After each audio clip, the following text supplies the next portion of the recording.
ఏ కవైనా ఏ రచయిత అయినా తన జీవిత అనుభవాల్లోంచో తాను చూసిన సంఘటనల్లోంచో ఏదో ఒక విషయాన్ని తీసుకుని దానికి కాస్త కల్పనని జోడించి కవిత్వంగా సాహిత్యంగా మన ముందు పెడతారు. కాకపోతే అనుభవించి పలవరించినప్పుడు ఉన్న కవిత్వానికి కేవలం ఊహాత్మకంగా మాత్రమే చెప్పిన సాహిత్యానికి కొద్ది గొప్ప తేడా ఉంటుంది.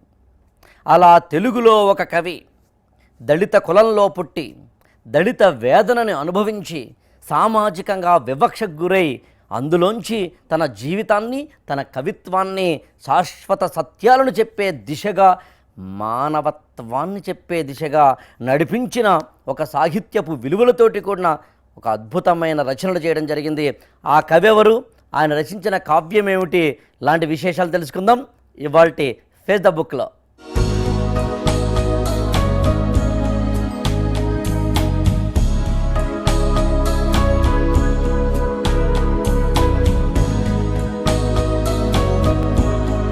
గబ్బిలం గుర్రం జాషువా రచించిన పద్యకావ్యం ఇది. తెలుగు సాహిత్యంలో దళిత కవిత్వము దళిత సాహిత్యము అనే రెండు పదాలను చెప్పుకుంటే మొట్టమొదటిగా గుర్తొచ్చే పేరు గుర్రం జాషువా. తొలి తెలుగు దళిత కవిగా ఆయన రచించిన గబ్బిలం తొలి తెలుగు దళిత కావ్యంగా మనకు కనిపిస్తుంది. ఇదే ఫేస్ ద బుక్ కార్యక్రమంలో కాళిదాసు రచించిన మేఘ సందేశం అనే ఒక కావ్యం గురించి మనం మాట్లాడుకోవడం జరిగింది. మేఘ సందేశం అనే కావ్యాన్ని నేను దృష్టిలో పెట్టుకొని ఈ గబ్బిలము రచిస్తున్నానని, కాళిదాసు రచించిన మేఘ సందేశంలో ఉన్న నాయకుడు అతనికి మన్మథాగ్ని పీడితుడు, అతను విరహాగ్ని పీడితుడు, కానీ ఇందులో ఉన్న ఈ దళిత కథానాయకుడు మాత్రం క్షుధాగ్ని పీడితుడు. అతనికి శిక్ష కేవలం ఒక ఏడాదే, ఇతనికి శిక్ష జన్మ జన్మాంతరాలు అని చెప్తూ ఇతని యొక్క జీవితానికి సంబంధించిన లేదా ఒక దళితుడి యొక్క జీవితానికి సంబంధించిన కవిత్వంగా మలిస్తే అది గబ్బిలం కావ్యం అవుతుంది. తంజావూర్ తమిళనాడులో ఉంది. అక్కడ ఒక దళిత కథానాయకుడు, ఒక దళితుడు పేదవాడు ఉంటాడు. అతని చాలా చిక్కి శల్యమైపోతున్న గుడిసెలోకి ఒక రాత్రిపూట గబ్బిలం వస్తుంది. ఆ గబ్బిలంతో ఇతను మాట్లాడడం మొదలు పెడతాడు. గబ్బిలమా, నువ్వు ఎలాగూ మా ఇంటికి వచ్చావు కదా, ఇక్కడ ఎలాగూ నీకు ఆనంద కిరణలవము దొరకదు, ఇక్కడ ఆనందం దొరకదు. పేదవాణ్ణి నేను, కైలాసంలో ఈశ్వరుడున్నాడు, ఆ ఈశ్వరుడికి కాస్త చిన్న విన్నపం చేసుకో, ఇక దళిత సందేశాన్ని తీసుకువెళ్ళు, ఈ దేశంలో ఉన్న దళితులకు సంబంధించిన వేదనని ఆయనకి చెప్పి కాస్త సమాజ స్థాపనను తీసుకురా అమ్మా అని చెప్తున్న ఒకనొక కావ్యం మనకి గబ్బిలం. అంటే దళిత కథానాయకుడు సందేశకర్తగా కనిపిస్తే, సందేశాన్ని స్వీకరించిన వ్యక్తిగా మనకి ఈశ్వరుడు కనిపిస్తే, సందేశాన్ని తీసుకువెళ్ళిన గబ్బిలం అంటే దూత. అలాగే ప్రయాణ మార్గం తంజావూరు నుంచి కైలాసం వరకు. గమనించాల్సిన విషయం ఏంటంటే తెలుగు నేలలో భారతదేశంలో ఈ రచనా కాలం 1940, అంటే భారతదేశంలో 1940 నాటికి ఇంకా భారతదేశానికి స్వాతంత్ర్యం రాలేదు, భారత రాజ్యాంగం రాలేదు, కుల వివక్ష అనే ఒక రాచపుండు ఈ దేశంలో తెలుగు నేలతో సహా అత్యంత దారుణమైన పరిస్థితుల్లో ఉన్న రోజుల్లో ఒక దళితుడి యొక్క వేదన ఎలా ఉంటుందో తెలియచేస్తున్న కావ్యం ఖచ్చితంగా గబ్బిలం. జాషువా తన జీవితం ఏమిటో తెలుసుకుంటే, జాషువా యొక్క జీవితంలో ఉన్న అనుభవాలు ఏంటో తెలుసుకుంటే అప్పుడు మన గబ్బిలం కావ్యం ఇంకా బాగా అర్థమవుతుంది. గబ్బిలంలో దళిత సందేశాన్ని ఇస్తున్న జాషువా, ఆయన కవిత్వ తత్వము అవన్నీ మనకి నాకు తెలిసినంత వరకు ఆయన రచించిన అనేక కావ్యాలన్నీ ఒక ఎత్తు అయితే ఒక గబ్బిలం ఒక ఎత్తు. జాషువా 1895లో గుంటూరు జిల్లా వినుకొండ అనే ఒక ఊరికి దగ్గరలో మిస్సమ్మ తోట అనే ప్రాంతంలో పుట్టారు ఆయన. చిన్నప్పటి నుంచి దళిత కులంలో పుట్టడం వల్ల అనేక రూపాల్లో వివక్షకు గురయ్యారు.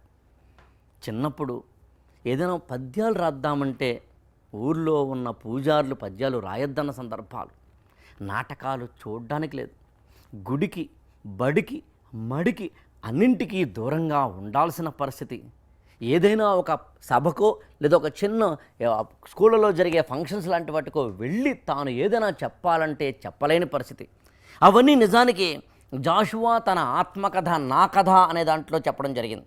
కానీ చిన్నప్పటి నుంచి మాత్రమే కాదు, పెద్దయ్యాక కూడా ఒకసారి జాషువా తన తోటి కవిమిత్రులతోటి కలిసి, కొంతమంది కవులందరూ కలిసి ఒక ఊరు వెళుతున్నప్పుడు, మీరో కవిత చెప్పండి, మీరో కవి చెప్పండి, అందరూ కవులు కదా అంటే ఒక్కొక్కళ్ళు కవి చెప్పడం మొదలుపెట్టారట. ఒక్కొక్కళ్ళు కవి చెప్పడం మొదలు పెడితే జాషువా కూడా తన కవి చెప్పారు. చాలా బాగుందట, అందరూ భళీ భళీ భలే ఉంది భలే ఉంది అన్నారట. ఈలోగా ఎవరో ఒక ఆయనకి ఏదో సందేహం వచ్చి ఉండాలి. మీది ఏ కులం అని ప్రశ్నించారట. చాలా బాధేసింది నాకు అప్పుడు అని చెప్తూ, నా కవితావధూటి వదనంబు నెగాదిగా చూసి రూపురేఖ కమనీయ వైఖరుల్ కాంచి బళీ బళీ అన్నవారే మీదే కులమన్న ప్రశ్న వలయించి చివాలున లేచిపోవుచో బాకున క్రుమ్మినట్లయ్యే పార్థివ చంద్రవచింప సిగ్గగున్ అంటారాయన. మీది ఏ కులము అని ప్రశ్న చేసిన తర్వాత వాళ్ళందరూ చివాలున లేచి వెళ్ళిపోయారు, ఎంత బాధేసిందో అని. అలాగే కొన్ని సభల్లోకి వెళ్ళినప్పుడు ఎందుకు ఈ నిమ్మనజుడు సభలోకి వచ్చారని గుసగుసలాడారు అంటారాయన. ఒక్క మాటలో చెప్పాలి అంటే, ఒక కవి తాను అనుభవించిన అనుభవాల్లోంచి గుండె గాయమైతే అందులోంచి వచ్చిన గేయం ఒకలా ఉంటుంది. ఎవరో పొందిన అనుభవంలోంచి తాను ఆ వేదన పొంది దాని కవిత్వంగా చెప్తే వేరేగా ఉంటుంది. తెలుగు సాహిత్యంలో మొట్టమొదటిసారిగా గుర్రం జాషువా తాను దళిత కులంలో పుట్టి దళిత వేదన అనుభవించి కుల వివక్షలో ఉన్న అసమానతల్లో ఉన్న బాధని ఆవేదనని అనుభవించి దాన్ని కవిత్వంగా చెప్పి విశ్వనరుడ నేను అన్నారాయన. అందులోనే ఆయన ఓ పాటలు చెప్తారాయన. ఈ గబ్బిలంలోనే కనిపిస్తుంది మనకి, ఎంత కోయిల పాట వృధా అయ్యనో కదా చిక్కు చీకటి వనసీమలందు. ఎంత కోయిల పాట వృధా అయిపోయిందో చిక్కు చీకటి వనసీమలందు. అక్కడ ఎవరు ఆ కోయిల పాటని వినరే అని బాధపడతాడు ఆయన. ఎంత కోయిల పాట వృధా అయ్యనో కదా చిక్కు చీకటి వనసీమలందు ఎన్ని వెన్నెల వాగులింకిపోయేనో కదా కట్టిక కొండల మీద మెటకరించి. ఈ వెన్నెల కట్టిక కొండల మీద పడితే ఉపయోగం ఏముందని ఎంత బాధపడతారో ఆయన. ఎన్ని కస్తూరి జింక లీడేరినో కదా మురికి తిన్నెల మీద పరిమళించి. మురికి తిన్నెల మీద కస్తూరి పడితే ఏంటి, పడకపోతే ఏంటి. ఎంత ముతెపురాలు భిన్నమయ్యనో కదా పండిన వెదురు జొంపములలోన.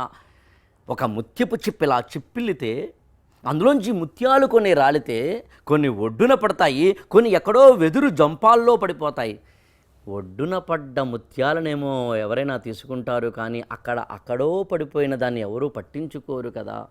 ఎంత దారుణమో కదా, ఎంత బాధో కదా అంటాడు ఆయన. అని ఎంత గంధవహనము, ఎంత తంగేటి జున్ను, ఎంత రత్నకాంతి, ఎంత శాంతి ప్రకృతి గర్భమందు భగ్నమయ్యనో కదా పుట్టరాని చోట పుట్టుకతన.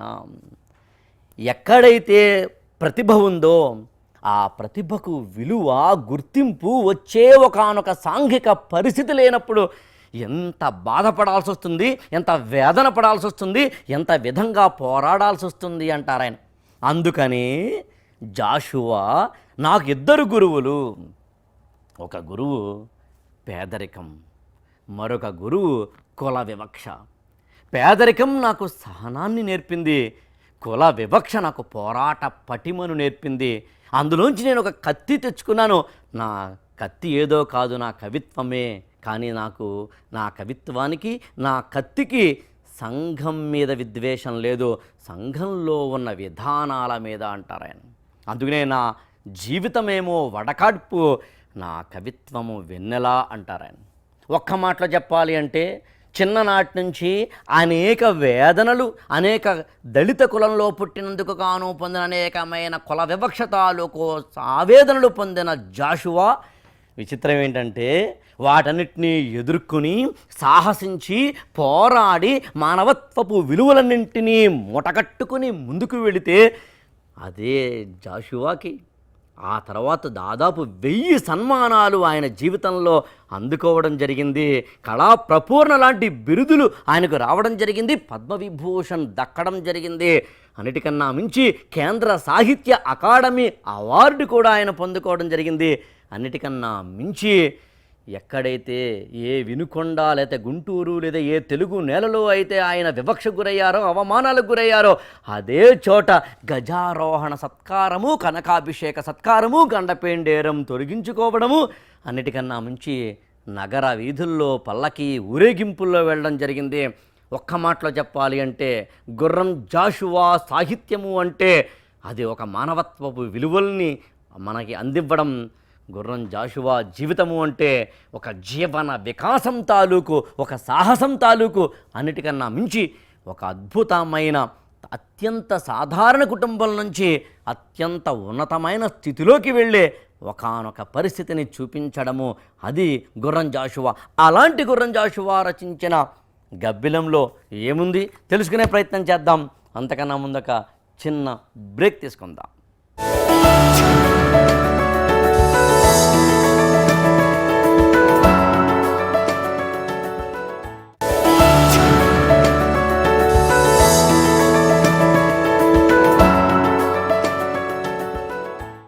జాషువా గబ్బిలం కావ్యం కేవలము దళిత తత్వంతో మాత్రమే కాకుండా దళిత సమస్య తాలూకు మూలాలను చెబుతూ భారతదేశంలో అలనాటి సాంఘికపరమైన విషయాలను అవలోకనం చేసుకుంటూ ఒక విస్తృతమైన పరిధితోటి కూడి ఉంటుంది.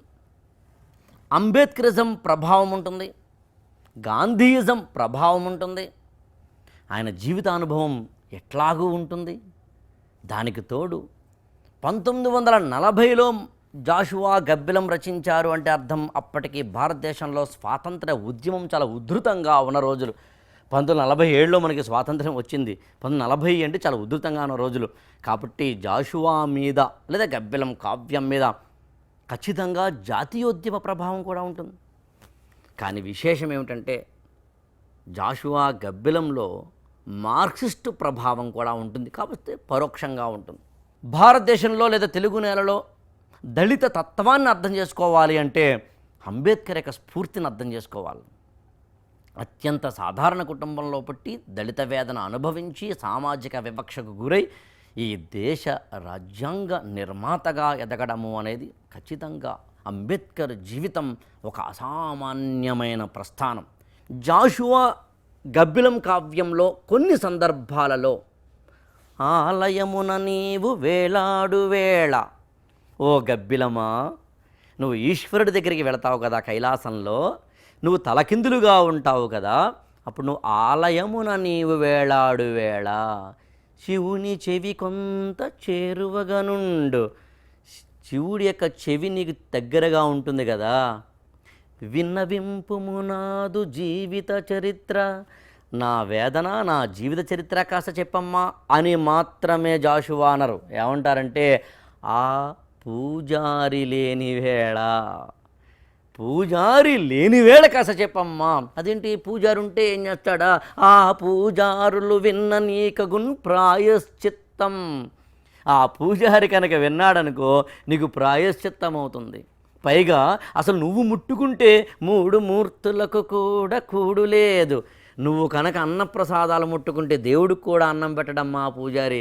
కాబట్టి దయచేసి పూజారి లేని వేళ, దాన్ని బ్రాహ్మణవాద నిరసన అంటారు. అది అంబేద్కరిజం ప్రభావంతో మనకు కనిపిస్తుంది. జాషువా గబ్బిలంలో ఎక్కడైనా ఒక నిరసన గళం కనిపిస్తే, ధిక్కారస్వరం కనిపిస్తే, నిన్ను బహిష్కరించు అవనీ వలయం ఇది, అంటరాని వాడున్న నిషిద్ధ గేహం ఇది, నా గూట్లోకి నా గుడిసెలోకి నువ్వు వచ్చావమ్మా, నువ్వు వచ్చినందుకు గాను నిన్ను బహిష్కరించు అవనీ వలయం ఇది, వీళ్ళందరూ నిన్ను బహిష్కరిస్తారమ్మా, నిన్ను దూరం పెడతారమ్మా అనడంలో జాషువాలో ఖచ్చితంగా మనకి అంబేద్కరిస్ట్ ప్రభావం కనిపిస్తుంది. అంతకన్నా ముఖ్యం హృదయము లేని లోకము సుమి ఇది, హృదయము లేని లోకము సుమి. ఒక సాటి మనిషిని మనిషిగా చూడని, దూరం దూరం దూరం అంటూ దూరం పెట్టేసే ఒకానొక సాంఘిక వివక్షలోంచి ఎంత వేదన జాషువా అనుభవించి ఉంటారో అలాంటి కొన్ని పదాలలో, కొన్ని పాదాలలో, కొన్ని పద్యాలలో మనకు కనిపించే దళిత సంవేదనమంతా ఖచ్చితంగా అంబేద్కర్ ప్రభావంతో అని మనం చెప్పుకోవచ్చు. క్రీస్తు మీద కావ్యం రచించారు జాషువా, బాపూజీ మీద రచించారు, నేతాజీ మీద రచించారు. కానీ అంబేద్కర్ మీద ఒక పద్యం మాత్రం రాశారు తప్ప పూర్తి కావ్యం రాయలేదని. కలడు అంబేద్కరు మా సహోదరుడు, సీమకు పోయి వైస్రాయి లాంటి వాళ్ళతోటి విద్వాంసుడై ఉన్నాడు అని చెప్పి కలడు అంబేద్కరుడు మా సహోదరుడు అని చెప్పిన సందర్భాలు ఉన్నాయి. కానీ అంబేద్కర్ ప్రభావంతో పోల్చుకుంటే జాషువా మీద గాంధీ ప్రభావం ఎక్కువగా కనిపిస్తుంది. గాంధీ ఈ దేశంలో హరిజన ఉద్ధరణకు సంబంధించిన ఒక ఉద్యమాన్ని తీసుకొచ్చిన జాతీయ నాయకుడిగా మనకు కనిపిస్తారు. గాంధీజీ హరిజనోద్ధరణ ఉద్యమ ప్రభావం వల్ల కొద్దిగా జాషువాలో ఎక్కడో తెలియని ఒక ఉదారభావము అనొచ్చు, మెతక వైఖరి అనొచ్చు కనిపిస్తుంది.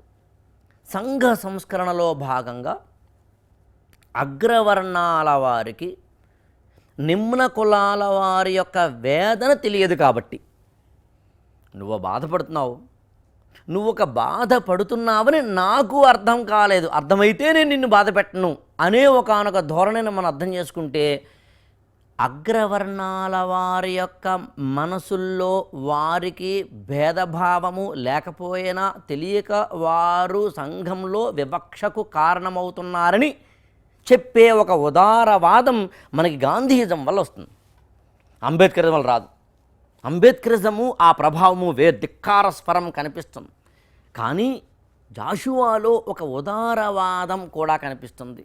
అందునే ఆయన చూడంటారు, నాదు కన్నీటి కథ సమన్వయము చేయ ఆర్ద్ర హృదయము కూడా కొంత అవసరం. కాస్త ఆర్ద్ర హృదయం, మానవతా విలువలు, సమాజంలో ఒక వ్యక్తి బాధపడుతుంటే దాన్ని అర్థం చేసుకునే తత్వం, ఇవన్నీ ఉంటే బాగుంటుంది అనే ఒకానొక వాక్యం ఖచ్చితంగా జాషువాలో ఎక్కడి నుంచి వస్తుంది అంటే గాంధీయిజం వల్లే వస్తుంది. కానీ విచిత్రం ఏంటంటే జాషువా గబ్బిలంలో కానీ ఇతర కావ్యాలలో కానీ గాంధీయిజం ప్రభావంతో ఎక్కువగా రచనలు చేసిన 1971 ఆ ప్రాంతంలో ఆయన మరణించడం జరుగుతుంది. 1971 ఆ ప్రాంతానికి తెలుగు నేలలో దళిత తత్వానికి సంబంధించిన బేస్, దళిత తత్వానికి సంబంధించిన ప్రధానమైన ఆధారం 1970 నాటికి వచ్చింది. 1985 నుంచి తెలుగు సాహిత్యంలో దళిత కవిత్వం, దళిత సాహిత్యం అనేది స్పష్టంగా కనిపిస్తుంది. జాషువా 1940లలో తన కవిత్వం రాయడం వల్ల తన యొక్క కవిత్వం తాలూకు ప్రభావాలను చూసినప్పుడు ప్రతి రచయిత, ప్రతి కవి తాను పుట్టిన కాలం, తాను పుట్టిన స్థలం, తాను పుట్టిన పరిస్థితులు, తాను అనుభవించిన అనుభవాలు, వీటితోటి తన సాహిత్యాన్ని సృష్టించుకుంటారు. అందులోంచి ఒక శాశ్వత సత్యాన్ని చెప్పడానికి ప్రయత్నిస్తారు. కవిత్వం అంటే అంతే, సాహిత్యం అంటే అంతే, పుస్తక రచన అంటే అంతే. జాషువా 1895లో పుట్టారు. ఆయన మొట్టమొదటి రచన కాస్త అటు ఇటుగా 1919 ఆ ప్రాంతంలో, అంటే 24 వయసు ఆ ప్రాంతంలో రాస్తారు. కానీ జాషువా ఇది రచించింది గబ్బిలం 1940 అనుకుంటే 1940ల నాటి గాంధీయిజ ప్రభావం భారత రాజకీయాల మీద ఎక్కువ ఉంది కాబట్టి ఖచ్చితంగా గాంధీయిజం ప్రభావం ఉంటుంది. కానీ కేవలము గాంధీయిజమో లేదా అంబేద్కరిజమో మాత్రమే గబ్బిలంలో ఉంటే మాత్రం పెద్దగా మనం చెప్పుకోవాల్సిన అవసరం లేదు. జాషువా విశిష్టత అక్కడతో అంతే ఆగిపోయి ఉండేది. కానీ తెలుగు సాహిత్యంలో దళిత కవిత్వానికి సంబంధించిన అనేక మంది రచనలు చేసినప్పటికీ, అనేక మంది ఆయనతో పాటు సమకాలీనంగా ఉన్న కుసుమ ధర్మన్న కవి లాంటి వాళ్ళు కూడా ఖచ్చితంగా మహోన్నతమైన, భాగ్యరెడ్డి వర్మ లాంటి వాళ్ళు కూడా కవిత్వము రచించిన సాంఘిక ఉద్యమాల్లో ఉన్న జాషువాకి ఉన్న ఒక విశిష్టత ఏంటంటే అంబేద్కరిజము ఆయన స్వీకరించారు, గాంధీయిజాన్ని స్వీకరించారు, దానికి తోడు మార్క్సిజాన్ని కూడా స్వీకరించారు. కాకపోతే గాంధీ, అంబేద్కర్ల ప్రభావం నేరుగా కనిపిస్తుంది, కానీ మార్క్స్ ప్రభావం నేరుగా కనిపించదు. మార్క్సిస్టు ప్రభావం లేకుండా తెలుగు సాహిత్యంలో 1940లో ఎవరు రచించలేదు. భావ కవిత్వాన్ని కాదని మార్క్సిస్టు ప్రభావాన్ని స్వీకరించి తెలుగు సాహిత్యంలో ఒక నూతన ధోరణి వెళ్తున్న దశలో అభ్యుదయ కవితా ధోరణి వస్తుంది. సమాజంలో ఉన్న పీడిత తాడిత వర్గాలు, పేదరికంలో ఉన్న వారికి బాసటగా కవిత్వాన్ని నిలపాలి అనే తత్వం కనిపిస్తుంది. కాబట్టి జాషువా దళిత సమస్యని కేవలం కుల సమస్యగా మాత్రమే కాకుండా వర్గ సమస్యగా కూడా, అంటే ధనిక బీద తారతమ్యము అనే మూలాల్ని కూడా తచ్చాడుతూ గబ్బిలం కావ్యంలో చెప్పడం జరుగుతుంది. అదేంటో తెలుసుకునే ప్రయత్నం చేద్దాం. అంతకన్నా ముందొక చిన్న బ్రేక్ తీసుకుందాం.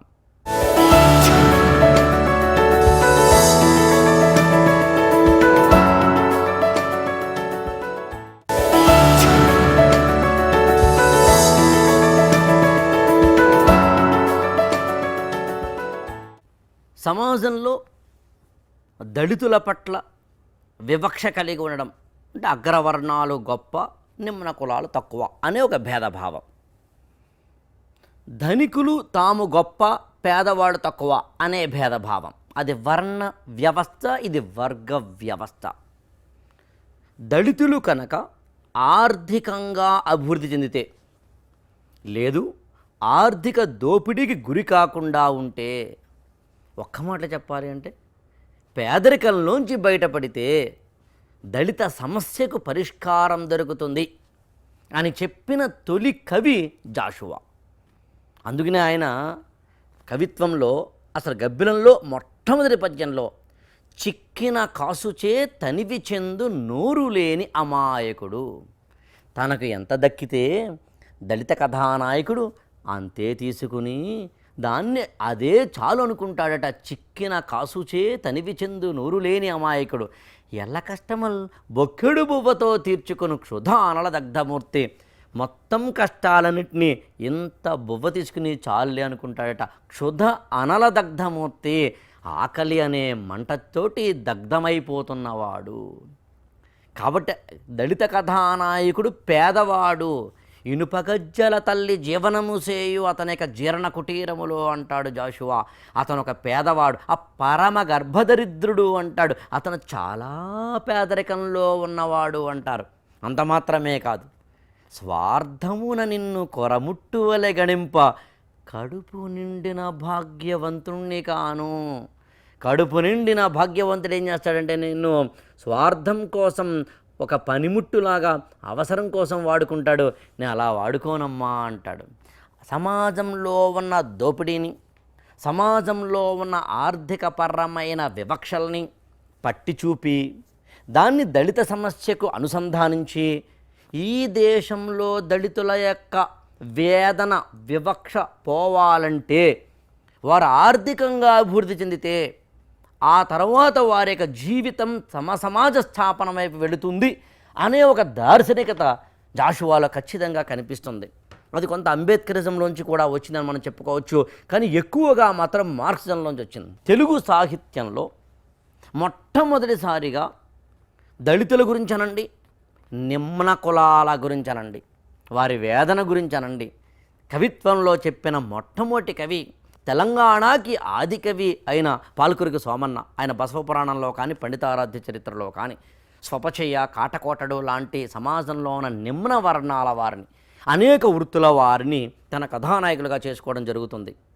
కానీ పాల్కురికి సోమనాథుడి తర్వాత మళ్ళీ తెలుగు సాహిత్యంలో అన్నమయ్య కనిపిస్తారు. నిండారు రాజు నిద్రించు నిద్రయునొకటే, అండనే బంటు నిద్ర అదియునొకటే, మెండైన బ్రాహ్మణుడు మెట్టు భూమి ఒకటే, చండాలుడుండేటి సరిభూమి ఒకటే. అక్కడ కూడా ఆయన మనకు కనిపిస్తారు. ఆ తర్వాత వేమన్న చెప్పనే అక్కర్లేదు. అలాగే పోతులూరి వీరబ్రహ్మం, ఆయన కూడా కుల వివక్షకు వ్యతిరేకంగా కొన్ని తత్వాలు చెప్పడం జరిగింది. ఇంకా ఆధునిక కాలంలో గురజాడ మంచి చెడ్డలు రెండు కులములు ఎంచి చూడగా మనుజులందు. అసలు మనుషులు రెండే కులాలు ఉన్నాయి, ఒకటి మంచి, ఒకటి చెడ్డ. మంచి అన్నది మాల అయితే మాల నేనగుదున్, మంచి అన్నది నిమ్న కులాలలో మాల కులంలో ఉంటే ఆ మాల కులం నేనవుతాను అంటారు ఆయన. ఆయన ఇంకో మాట కూడా చెప్తారు, మలిన దేహులకు నిమ్న కుల మొసగి, మలిన చిత్తులకు అధిక కుల మొసగి. మనసు బాగుండకపోతేనేమో మనసు మలినమైతేనేమో అగ్రవర్ణంలోకి పెడతావా, కానీ మలిన దేహం అయితే మాత్రం నిమ్న కులంలో పెడతావా? ఇది వర్ణధర్మ ధర్మమా అధర్మమా అని ప్రశ్నిస్తారు ఆయన. కాబట్టి గురజాడప్పారావులో కూడా ఒక స్పష్టంగా దళిత వేదన చెప్పే ప్రయత్నం జరుగుతుంది. అంతకన్నా మించి మాధవ పెద్ది బుచ్చి సుందర రామశాస్త్రి అని ఆయన అంటరాని వారెవరో కాదు, మా వెంట రానివారే అని జాతీయోద్యమంలో పార్టిసిపేట్ చేయని ఎవరైనా కానీ నిమ్న కులమే అన్నట్టుగా చెప్తారు ఆయన. కానీ పాల్కురికి సోమన్నైనా అన్నమయ్య అయినా కృష్ణదేవరాయల వారి యొక్క అముక్త మాల్యతలో ఉన్న మాలదాసరి కథ లాంటి వాటిలో అయినా గురజాడైనా లేకపోతే మాధవ పెద్ద బుచ్చి సుందర రామశాస్త్రి అయినా ఆ మధ్యలో ఉన్న వేమన్నైనా పోతులూరి వీరబ్రహ్మమైనా భక్త రామదాస్ అయినా త్యాగయ్యనా ఎవ్వరైనా కుల వివక్షకు స్పందించిన సందర్భాలు ఉంటే ఉండవచ్చు. కానీ కులం తాలూకు వేదన అనుభవించి గుండె గాయమై తన బాధను వెలగక్కుని తాను అనుభవించిన వేదనలోంచి ఆ వేదనని తన కళలోంచి మాత్రమే, తన జీవితానుభవంలోంచి మాత్రమే చూడకుండా మొత్తంగా సాంఘిక వ్యవస్థలో భాగంగా చూస్తూ ఈ దేశంలో ఉన్న ఆనాటి కాలంలో ఉన్న అనేకమైన సాంఘిక ఆర్థిక రాజకీయ మత పరిస్థితులను అర్థం చేసుకుంటూ ఎక్కడ ఈ దళిత సమస్యకు మూలముందో పట్టుకొని ఆ మూలాన్ని అర్థం చేసుకోవాలని అందుకనే ఆయన హిందూ మత నిరసన కూడా చేస్తారు. కర్మ సిద్ధాంతమున నా నోరు కట్టివేసి, అక్కడ కర్మ సిద్ధాంతంతో నా నోరు కట్టేశారు అంట. కర్మమేమో దానికి కక్ష ఏమో ఈశ్వరుని చేత రుజువు చేయించవమ్మా. హిందూ మత నిరసన కూడా చేస్తారు ఆయన జాషువా. అంత మాత్రమే కాదు, ఆయన ఇంకో మాట కూడా అంటారు, ప్రవిమల దేవతాభవన వాసము చేయుచు మమ్ము వంటి మానవులకు లేని గౌరవం తొలతూగడు గబ్బిలాల రాణివి కదమ్మా. దేవత గర్భగుడుల్లోకి వెళతావు నువ్వు, గుళ్ళోకి నేరుగా వెళ్ళిపోతావు నువ్వు, మాకు మాత్రం అవకాశం లేదుగా. ప్రవిమల దేవతా భవనవాసము చేయొచ్చు, మమ్ము వంటి మానవులకు లేని గౌరవం తొలతూగడు గబ్బిలాల రాణివి కదమ్మా. ఎక్కడో దేవుడి విగ్రహం దగ్గర వెనకాల హాయిగా నక్కి ఉండగలవు గబ్బిలమా, మాకు ఆ అవకాశం కూడా లేదు. ప్రతిమల పెండి సేయుటకు 100,000 వేయించు కానీ దుఃఖిమతులైన పేదల ఫకీర్ల శూన్యములైన పాత్రలందు మెదుకు విదల్పదు. ఆకలితోటి వేదనతోటి బాధపడుతుంటే ఫకీరుల, పిచ్చగాళ్ళ, పేదల శూన్యములైన పాత్రలో మెదుకు విదల్పది భరత మీదిన 33 కోట్ల దేవతలో ఎగబడ్డ దేశమున అంటాడు జాషువా. గబ్బిలం రాస్తున్న సమయానికి కాస్త అటు ఇటుగా భారతదేశ జనాభా 30-33 కోట్లు. ఒక్కొక్కళ్ళకి ఒక్కో దేవుడట ఇక్కడ. అందునే ఆయన అంటాడు, దేశమొక్కటి కాని దేవళములు 2 అను, మాకు అనేకమైన దేవుళ్ళు, 33 కోట్ల దేవతలు ఎగబడ్డ దేశమున భాగ్యవిహీనుల క్షుత్తులారునే. పేదవాళ్ళ యొక్క ఆకలి మాత్రం తీరదు కదా. అలాంటి చోట ఆయన ఈ సంఘంలో విగ్రహారాధన పేరుతోటో, దేవుడి పేరుతోనో, కర్మ సిద్ధాంతం పేరుతోనో, హైందవ మతం తాలూకు అంశాల పేరుతోనో ఒక వ్యక్తి చేస్తున్న అన్యాయాన్ని ఎదిరించిన ఒకానొక కవితా శక్తి ఖచ్చితంగా జాషువాలో కనిపిస్తుంది. జాషువా కూడా దేశభక్తిని, దళిత వేదనని కలగలిపిన ఒక కొత్త కవిత్వ రూపాన్ని గబ్బిలం ప్రయాణ మార్గంలో చెప్పడం జరుగుతుంది. అసలు గబ్బిలాన్నే ఎందుకు ఎంచుకోవాలి? అసలు తంజావూరులోనే దళిత కథానాయకుడు ఎందుకు ఉండాలి? అవును, కైలాసంలో ఉన్న ఈశ్వరుడికే ఎందుకు ఈయన పంపించాలి? అసలు ఈశ్వరుడికే ఎందుకు పంపించాలి? మళ్ళీ కైలాసం దాకా ఎందుకు? మధ్యలో కాశీ ఉంది, ద్రాక్షారామం ఉంది. అసలు తంజావూరు నుంచి కిందకెళ్తే కన్యాకుమారిలో ఈశ్వరుడు ఉన్నాడు, అక్కడికైనా పంపించుకోవచ్చుగా. మరి ఎందుకు? అన్నిటికన్నా మించి ప్రయాణ మార్గంలో ఆయన ఏం చెప్పదలుచుకున్నారు? గబ్బిలాన్నే ఎందుకు ఎంచుకోవాలి, తంజావూరునే ఎందుకు ఎంచుకోవాలి, ఈశ్వరునే ఎందుకు ఎంచుకోవాలి, కైలాసాన్నే ఎందుకు ఎంచుకోవాలి, ప్రయాణ మార్గాన్ని ఇలాగే ఎందుకు ఎంచుకోవాలి? అసలు గబ్బిలం కావ్యము రచన వెనక ఆయనకు ఒక వ్యూహం ఉంది. ప్రతి ఒక్క పదంలో, ప్రతి ఒక్క అక్షరంలో ఆ వ్యూహాన్ని, ఆ దార్శనికత చెప్పడం జరిగింది. అవేంటో తెలుసుకునే ప్రయత్నం చేద్దాం రేపటి ఎపిసోడ్లో. అంతవరకు సెలవు.